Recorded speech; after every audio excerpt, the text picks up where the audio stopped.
मेरे पे कोई टिप्पणी करे या मेरे पे कोई बात करे, उससे बिहार के विकास का कोई लेना देना नहीं।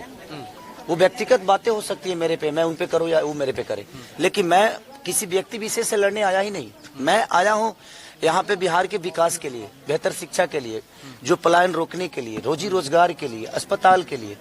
तो बिहार में मुझे लगता है कि सरकार जब तक नहीं बदलेगी तब तक आप बेहतर विकास नहीं सोच सकते हैं। तो पहले आप अपने आप को बदलो और सरकार बदलो, तभी जाके बेहतर आप विकास सोच सकते हो।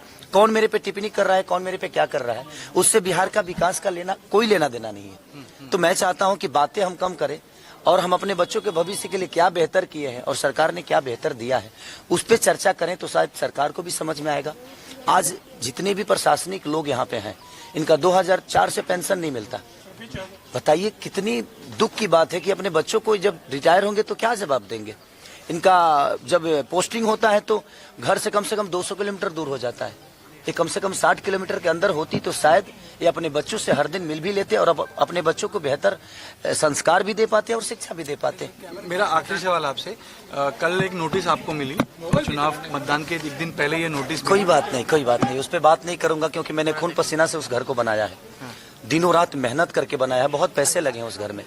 भगवान को मंजूर जो होगा वही होगा, क्योंकि बिना हरि कृपा तीर न डोले। उनके बिना कृपा के एक पत्ता तक नहीं हिलता है। तो खेसारी लाल यादव तो एक मामूली सा छोटा सा इंसान है और इस स्कूल में पढ़ा हूँ, मुझे खुशी हो रही है। उसी में आपके लिए आज इस स्कूल में मैं 8वीं तक पढ़ा हूँ।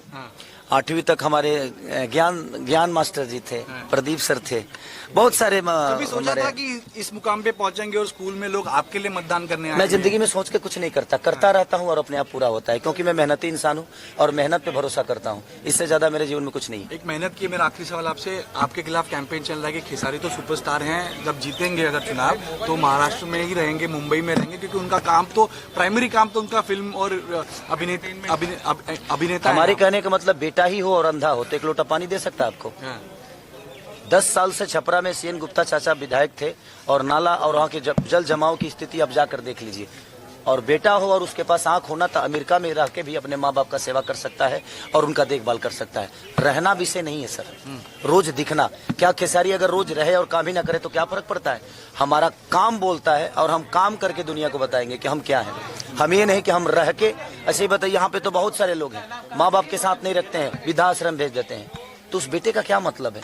बात यह है कि जिसके लिए मैं आया हूं और जिसके लिए मुझे जनता चुनी है और चुन रही है, वो कितना बेहतर करता है ये मायने रखता है, रहने से कोई फायदा नहीं।